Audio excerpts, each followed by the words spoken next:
हजुरलाई गर्न मन लाग्छ नाच सट्टाहरूमा? मलाई त गर्न मन लाग्दैन थियो त्यति मन लाग्दैन छोटा भयो। अब बाध्यताको हिसाबले हाम्रो त्यति पढेको पनि छैन, एजुकेसन पनि छैन, के गर्ने र अब जसरी भए तापनि त पेट पाल्नु पर्ने केही न। अब आफ्नो पनि छ, उता घर परिवार पनि छ, सबै हेर्नु पर्ने। अब बाध्यताको हिसाबले नाच्नै पर्यो, ननाचिकन कसरी खाने र केही सिप पनि छैन, एजुकेसन पनि छैन। अब त्यही के भयो, मजबुरीको नाम महात्मा गान्धी भन्छ नि त, त्यही हो। सुरुमा एउटा हाम्रो प्रोग्राम भएको थियो नि त, कल्चर प्रोग्राम बिरगन्जमा, अनि त्यो बेला मैले लगाएको थियो। धेरै भयो, कति वर्ष भयो होला? 2065 कै कुरा हो जस्तो लाग्यो, सुरु स्टार्टिङ। लमसम कति भयो? 18 कि 16 त्यस्तै कति भयो क्यारे, म पनि क्याल्कुलेट गर्न थाल्नु पर्छ। मेरो पनि त्यस्तै हो। त्यो भन्दा अगाडि चाहिँ तपाईँले घरमा त्यस्तै थिएन है? थाहा नै थिएन? थाहा थियो, तर थाहा थियो, मन थियो, तर लगाएको एकदमै ओपन लगाएको थिएन। कसरी घरमा लुकेर लुकीचुपी त भइहाल्छ नि त। लुकीचुपी लिपस्टिक लगाउने अथवा ऐनामा मुख हेर्ने, क्रिम पाउडरहरू लगाउने, तर ड्रेस त थिएन।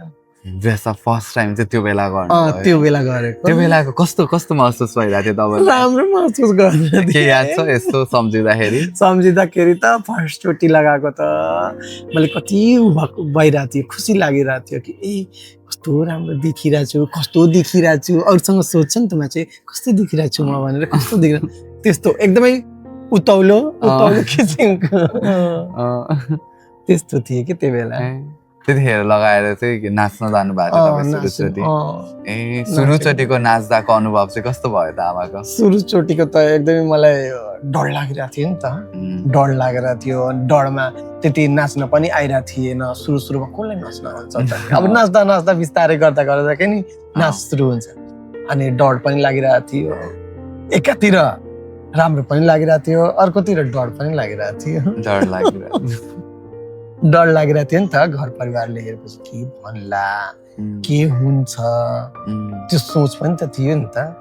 त्यस्तो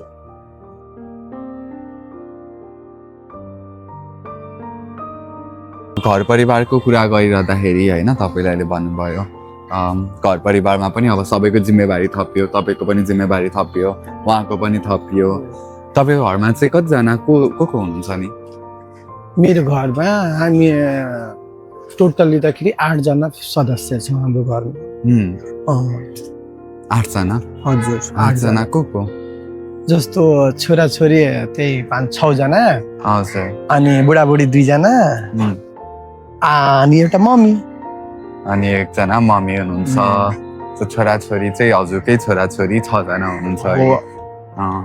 हजुरको विवाह चाहिँ कहिले भएको थियो? कति वर्ष भयो विवाह? यस्तो के खासै भन्दाखेरि विवाहको कुरा गर्दाखेरि त यो मधेसमा, अनि मधेस भन्दाखेरि पनि हाम्रो कम समुदाय जस्तो मुस्लिम समुदायको त अलि हुन्छ नि त, सानैमा उमेरमा बिहे गरिदिन्छ। हाम्रो बिहे गरेको त्यति मलाई थाहा पनि थिएन कि म एउटा तेस्रो प्रकारको व्यक्ति हुँ भनेर। अनि बिहे गरिदियो, अनि ठ्याक्कै त्यो बिहे गरेको 5 साल पछि गौना गर्यो नि त। हाम्रो यतातिर गौनाको नियम छ मधेसतिर, अनि 5 साल पछि गौना गर्यो। मेरो सानैमा बिहे गरिदिएछु। तपाईँको पहिलो बच्चा चाहिँ कहिले भएको? मेरो पहिलो बच्चा चाहिँ लमसम त्यही बिहे भएको 3-4 साल पछि भएको। 3-4 साल पछि? 3-4 साल पछि भएको। बिहे कि घना? त्यही गौना, सरी गौना 4 साल पछि हो।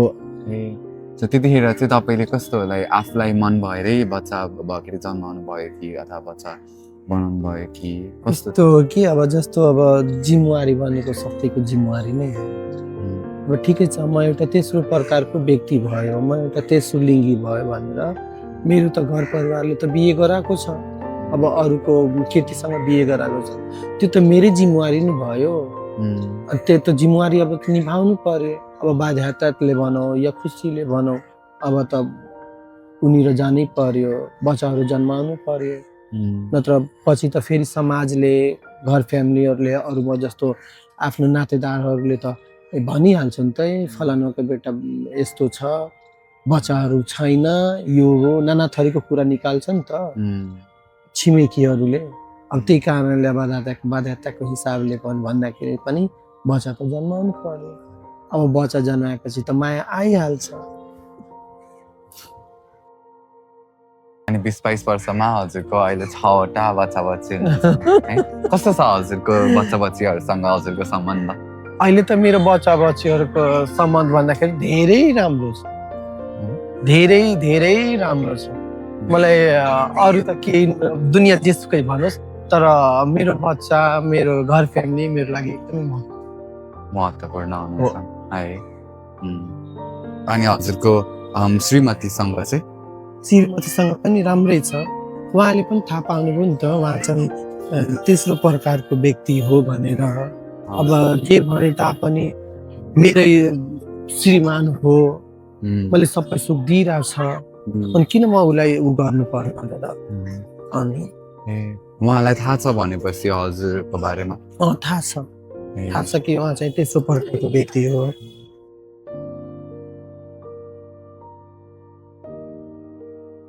घर फ्यामिलीको एक नाताले हेर्दाखेरि घर फ्यामिली पनि राम्रै कुरा भनेको, किनकि ठिकै छ तपाईँ यस्तो हुनुहुन्छ भनेर, तपाईँ नाच्नु भइरहेछ भनेर, ठिकै छ नाच्नुहोस्, तर यो भिडियोहरू बनाएर टिकटकमा डाल्ने अथवा चाहे फेसबुकमा अपलोड गर्ने त्यो त नराम्रो भयो नि त। किनकि अब बच्चाहरू बिस्तारै हुर्किरहेछ, उ भइरहेछ, पढिरहेछ। अब सबैको त बुद्धि एकनासको हुँदैन नि त। अब पढेपछि त उसले सबै हेर्नु पर्यो त। अब अरूले हेरिरहेछ बच्चाहरूले, अब जस्तो छिमेकीको कुरा गरेपछि जो चिनेको हुन्छ, चिनेको मान्छेले त भन्छ ए तेरो बुवा हो भनेर, ए तेरो बुवा झिस्काइदिन्छ, भनौँ न सरल भाषाले भन्दाखेरि झिस्काइदिन्छ त। अब हामी जति सही लिन्छौँ त्यस्तो त बच्चाहरू सहँदैन नि। त्यही कारणले छुट्टी भएको थियो धेरै, त्यहाँदेखि त म टिकटक बनाइरहेको छैन, किन झुट बोल्नु। अहिले पनि हजुरलाई डर लाग्छ कहिलेकाहीँ नाच्न जाँदा? अहिले त खासै त्यति डर लाग्दैन, तर आफ्नो एरियातिर जाँदैन। आफ्नो एरियातिर झुट किन बोल्नु पर्ने, आफ्नो एरिया अथवा भुइँचुडीको उताको एरिया, अरू ठाउँमा मजाले खुलेर जान्छु, तर यो ठाउँमा जान्दै अनि अब नाच्ने क्रममा होइन, अब हाम्रो कति धेरै समुदायको मान्छेहरू नाच्नुहुन्छ, सट्टा गर्नुहुन्छ। अघि पनि हामीले गफ गरिहाल्यौँ, उहाँहरूको रोजीरोटी पनि यसैबाट पनि चलिरहेको हुन्छ। अनि यो चाहिँ कतिको सेफ छ हाम्रो समुदायको लागि यो पेसा? नाच्ने यस्तो हो कि खासै गरेर यो नाच्ने हाम्रो समुदायको लागि त्यति सेफ छैन। किनकि अब नाच्ने क्रममा त लगिरहेछ, उता हामी नाचिरहेछौँ रातिको बेला, के थाहा के भइरहेछ, कसैले केही गरिदिन्छ कि, सेफ त त्यति सेफ छैन। किनकि हाम्रै कम्युनिटीको समुदायहरूले कतिले ज्यान गुमाइसकेको छ। नाचेर आइरहेको थियो, बाटैमा मोटरसाइकल एक्सिडेन्टले एकजना त हाम्रो समुदायको लागि रिसले ऊ नै गरिदिएको थियो, के अरे त्यो पिकअप हुन्छ नि, नाच्ने पिकअप नै चढाइदिएको हुन्छ। हाम्रो समुदायको कतिजनाले ज्यान गुमाइसकेको छ यो नाचकै क्रममा। त्यति सेफ छैन।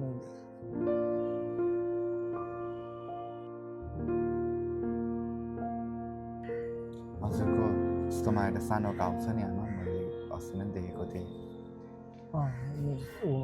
यस्तो यो घटना भनेको यो पनि एउटा घटना नै हो। अब ठिकै छ, नाखुनले लाग्यो त अहिले बाँचेको रहेको छु, कहीँ छुरीले हान्यो भने कसरी भएको थियो त्यो चाहिँ? यो चाहिँ नाच्ने क्रममा म नाचिरहेको थिएँ, अनि केटाहरूले मधेसमा त भने अस्ति अघि पनि मैले यही कुरा भने कि नोच छ, घिच छ है, जानवर जस्तो नाचिरहेको थियो। म त आफ्नो तालले नाचिरहेको छु। अब कसले के गरिरहेको छु म त्यति थोरै हेर्छु र म नाचिरहेको छु। अनि उसले काहीँ ठ्वाक्कै उछाल मारेर मेरो यो चाहिँ समात्न खोजेको नि, अनि पुरै यो छिल्दै यहाँसम्म पुऱ्याएछ। यहाँ पुरै मेरो घाउ छ, अहिले पनि यहाँ घाउ छ। त्यो पुरै खुन बिग्न सुरु गरिदियो, नाखुन पुरै जोडले छिलाएछ। अनि खुन बिग्न सुरु गरिदियो। म पनि त त्यही बेला अब लागिसकेपछि के गर्ने नि, हो कि होइन? अब गयो बेहुला भन्यो बेहुलाको गार्जियनलाई, त्यही भयो, केही गरेन। तर कसैले केही गरेन, भन्न मात्र को गर्छ र? एउटा कुरा भने जाने मारेपछि पछि के हुन्छ र? कसले के थाहा? केही हुँदैन, तर बेकार छ।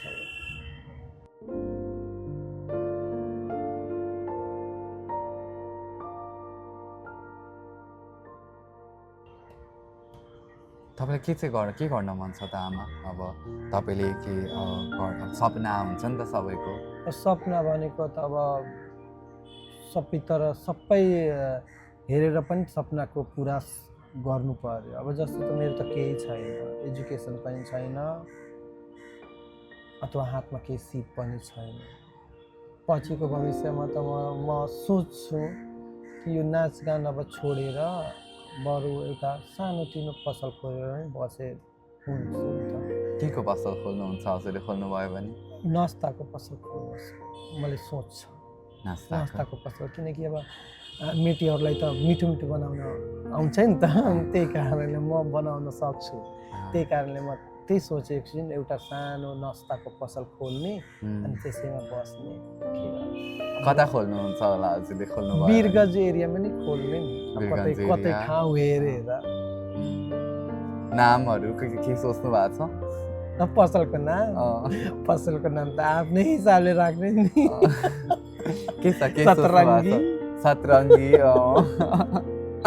सतरङ्गी नास्ता पसल हो।